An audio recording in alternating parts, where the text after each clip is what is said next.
Welcome back to this episode of EVTV. I'm Finn. And I'm JD. As it gets colder and the days get shorter, many people's mental health is affected. For more, we go to Sam in Langston. With holidays and finals around the corner, students are feeling more stress, which is impacting their anxiety and causing them to feel overwhelmed. This year, Eagle Valley is offering many new supports for students' mental health. My name is Candace Eves, and I'm a prevention specialist with the school district. So I'm here at this school, Eagle Valley High School, Eagle Valley Middle School, and Gypsum Creek Middle School. My name is Ryan Coyle. I'm a licensed clinical social worker, and I am the school-based therapist here at Eagle Valley High School, working through the Hope Center. Students struggle with mental health for a variety of reasons, and it impacts them in a variety of ways. The way that our world operates today, we're seeing a lot more anxiety and depression in students, a lot more suicide ideation, a lot more feelings of hopelessness and helplessness. And when you don't have sort of those basic needs met for yourself, you can't actually perform academically like you want to, or everybody wants you to.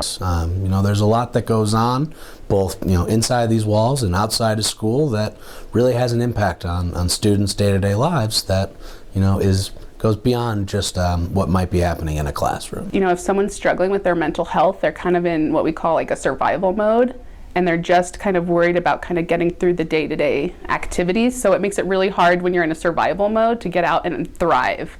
So a lot of times kids might be distracted, lose focus, lose motivation. Some of those things that appear on the outside as maybe being laziness, when truly they're just fighting something more on the inside that is harder to see. I think you're faced with the idea of needing to be perfect. And I think a lot of that stems from social media, because everybody usually only posts things that are either perfect or really, really bad. And so there's gray area in life, right? There's this part of life where some days you have good days and some days you have bad days, and we don't really talk about that very well. Eagle Valley has made several additions and improvements towards the mental health resources inside and outside of the school. Students can reach out to me or their counselor for help in a number of different ways. You can always email a counselor. If it's not an emergency, you can sign up on our sign-up sheets that we have in the counseling office. If it's not an emergency, you can also just walk in. If our door is open, we love when people just kind of walk in and take our time that way. Safe to Tell, I think, is a big one for when it's outside of school hours, especially like on the weekends or at night or on holidays.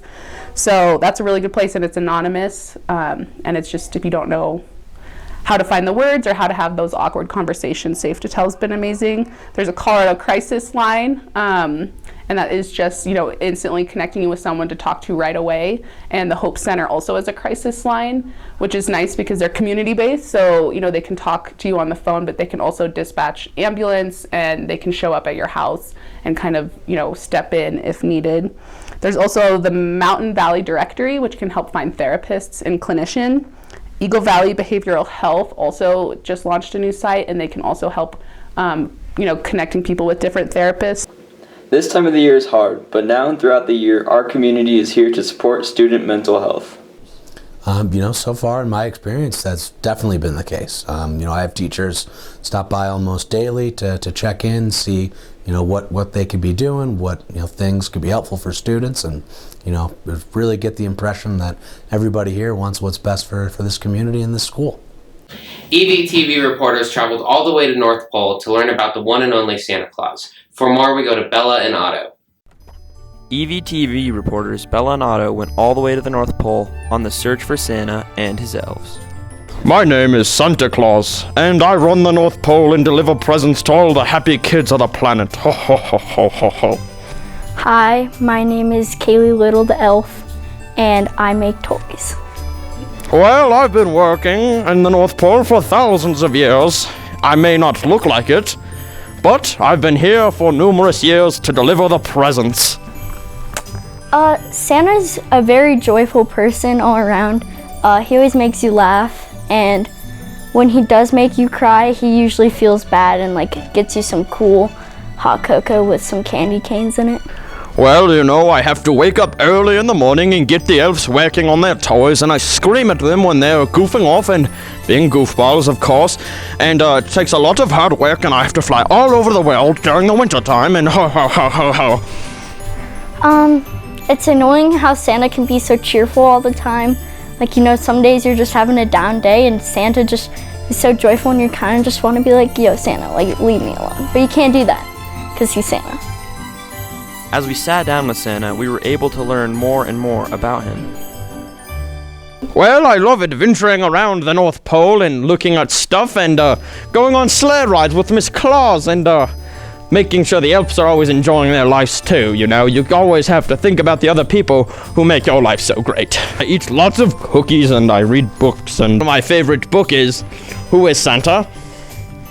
Who actually is Santa? He had many interesting stories about his life as Santa. Well, I remember crashing my sleigh and then I fell into the snow and flew 50 feet and I broke my femur one year and I had to deliver the presents in a cast and I had a bunch of elves running around in people's houses. It was quite funny. We said our goodbyes to Santa, but he had one more message for Eagle Valley. Make sure to have a fun, safe break and do good on your finals or you'll be on the naughty list. Happy holidays, Eagle Valley. Between these two speech and debate captains, who makes the best cup of hot chocolate? We go to Bernie and Alex for more. Hello, Eagle Valley, and thanks for tuning into this year's Holiday Hot Chocolate Competition. I'm your host, Bernie. Let's introduce this year's competitors. I'm Riley. I'm Saroja. And we're this year's competitors in the hot chocolate competition. This year, both teams will be judged on originality, presentation, and flavor. They also have to include 3 food items in their hot chocolate. Each team has rules they will have to follow. The rules for the competition include no inappropriate trash talk, clean up after yourself, when time is up, stop and drop everything. The competitors will now have 20 minutes to make some good hot chocolate. Now!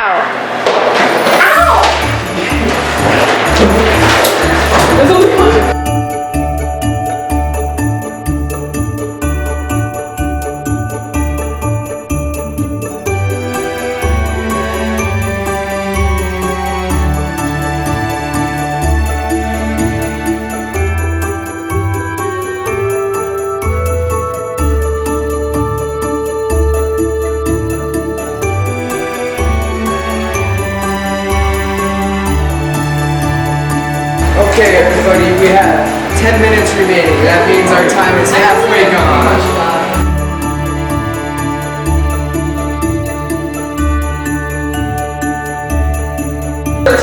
2 minutes and 30 seconds remaining. That's fine.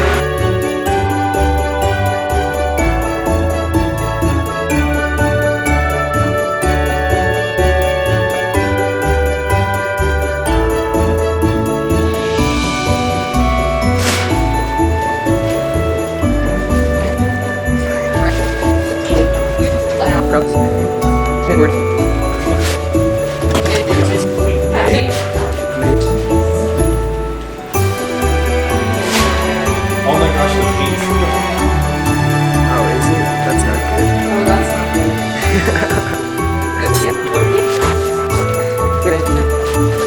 Lost him.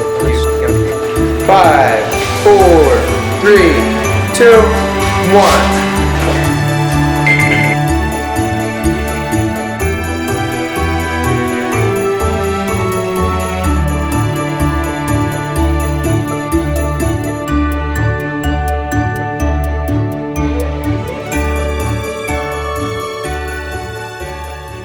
Riley's presentation was outstanding. So Riley, her presentation, we gave you a 4. And Saroja, yours was beautiful, but still It was a bit sloppy. A bit sloppy, so we gave you a 3. For originality, Riley's was pretty like, it's not saying originality is a bad thing, but yours was really like fun, It wasn't original. Saroja's was more original with just a basic slap of white freaking cream on the top, So, Saroja won 4 for 3. Okay? And you can't say anything because you're not a judge. You're not judging this contest, okay? On the flavor, Riley's was a little chalky. Little chalky. Is that the point? No, it had a little bit It's not hot chalky, it's hot cocoa dust. chocolate. Yeah. And Saroja's had the full peppermint, creamy chocolate taste. Yeah. So when you were making yours was still very good. So at the end of the day, Saroja does win. And 12 to 10. You also did not clean You Riley's also- station. was not. Your station was a bit dirtier, however, they were both dirty. So you both got debunked on that. So don't feel bad about yourself, okay? Thank you. Don't feel bad. You did great, both of you. They were both outstanding. But Saroja wins. Thank you. This year's fall play is quite interesting. We go to Finn and JD for more. So what we're doing right now is we're in rehearsals. We only have a couple of nights left before opening night on Thursday the 12th. And so this is our opening show. This is called Time Flies. This is about two mayflies who in the midst of a first date discover they have 24 hours left to live. And they're already 12 hours into the date. So it's a night of absurd plays. We have someone who actually brings their date to a French restaurant. That date happens to be a washing machine. We have a couple that finishes eating at an Asian restaurant, and they open their fortune cookies, and one of them finds out they're going to die before they leave the restaurant. These are some of the strange and absurd plays that we have. Loads of fun, loads of crazy, and loads of laughs. It is a night of 10-minute plays. Night of rehearsal for a night of 10-minute plays. Here's one of the technicians putting makeup on a washing machine. Night of 10-minute plays, December 12th, 13th, and 14th. Tickets, $8 for adults and $6 for students and seniors. Thanks for watching this week's episode of EVTV. Ow!